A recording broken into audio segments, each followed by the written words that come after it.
Alright guys, welcome back. So let's have a look at Applied Digital. It's been a while. I think last time we talked about, when was it? Like August 18th, so a couple of weeks now. $21 price target. Well, NVIDIA reported earnings and pretty much I was watching this name after option expiration of this 15th right there to have some sort of a momentum to the upside or downside. This move right here, like choppy grind up, that's a bit exhausting for me. And I was watching as a breakout 1680, 1670, 17, and pretty much been getting faked out in the last few days. So far, this stock is still in an uptrend, but it's a very, very choppy uptrend.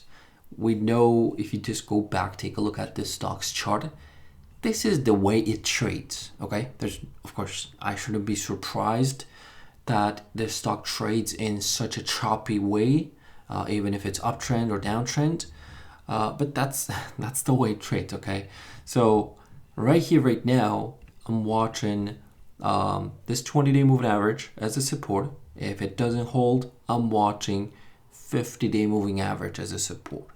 If it tries to break, if it gets going, I mean, now I would be watching more of a 1750. That was the upper wick on a daily. If I just switch to maybe 10-minute chart, let's take a look at these last 2 days where like it tries to get going and pretty much gets met with sellers.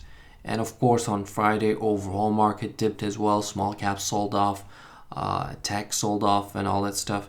But I would be watching, more of a like 17. If it clears 17, sure. But I don't have a position. I'm not trading it right here, right now. So these are in terms of like downside potential, upside potential, all the way. If it breaks 1750, I would be watching 21 still to the upside. But I want to show a few more things. Option activity, dark bulls, and all that stuff. So let's start with this. This is by volume leaders. Wherever I see the cluster of orders where this stock has, let's say it was trading at its highs, and all of a sudden big orders arrive at certain price, certain range, and then the stock resolves lower. This was the case last time, right? Last time in the beginning of the June, the stock rallies pretty crazy, almost like 100%, and then goes right back down to, of course, in a very controlled manner, back to those levels. And you can see these orders. These are like largest orders, historical. And I'm going to zoom in for the last like months because I don't want to look that far. And to me, like the reason why this stock could be like getting like every time it's just faking out. It's just almost like somebody's trying to unload the heck out of this name.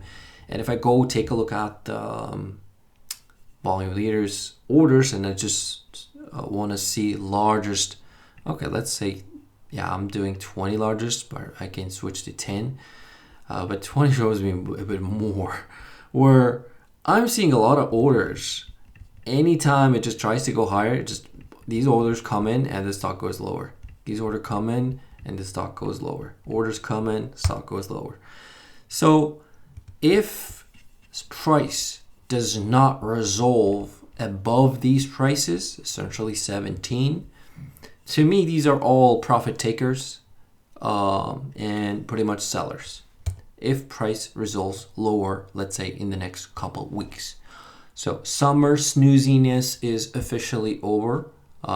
September, expecting a little bit of a volatility. But again, this is a small cap. Mid cap at this point, right? $4 billion. IWM, small caps have some momentum, which they did a little bit with overall market hitting new all-time highs, and then Russell 2000 as well for the year, finally making a new high.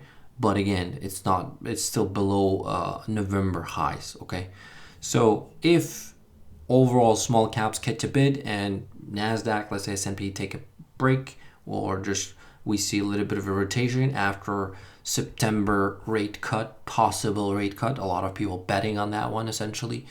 Then yeah, sure. If stock tries to push higher, I would be watching, like, not only Applied Digital, not only APLD, but most of the small caps that are sitting near their like 52-week highs to pretty much push even higher.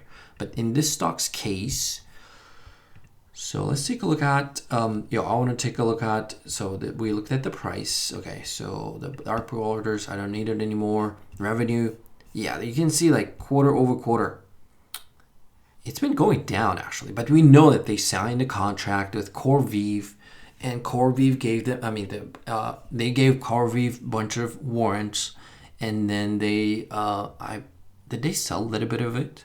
I think they sold a bit of a warrants somewhere where the stock had a downside move. I just don't remember, but I'm pretty sure they sold a bit. And they had May warrants. I think they sold those, and they have August warrants as well, 8 point something million. I'm pretty sure these are, yeah, cheers. And if I go take a look at this chart right here, this is a dilution tracker where it will show me the outstanding shares, by which I can just tell after they report earnings each quarter, when they file their SEC filings, I can know like what's the latest outstanding shares. So far, I'm just seeing a change from June 30th to pretty much current one. From 225 million outstanding shares went up to 261. So essentially, they sold probably like 35 million shares. Increased. Outstanding shares have increased, which is dilution, right? And yeah, you can come up to this side and just pretty much take a look yourself. Like, you can see all the warrants that could be maturing. If they have like convertible bonds, you will be able to see it. Of course, most of them could have already been matured, and but of course, the best one is just to go to SEC filings and just take a look at their quarterly filings, or maybe 8K, all those forms. But I'm just highlighting it here, okay? So another thing is this stock is still highly shorted, okay? So 27, according to the Finviz, which is, it's showing me less outstanding shares, probably old, not updated.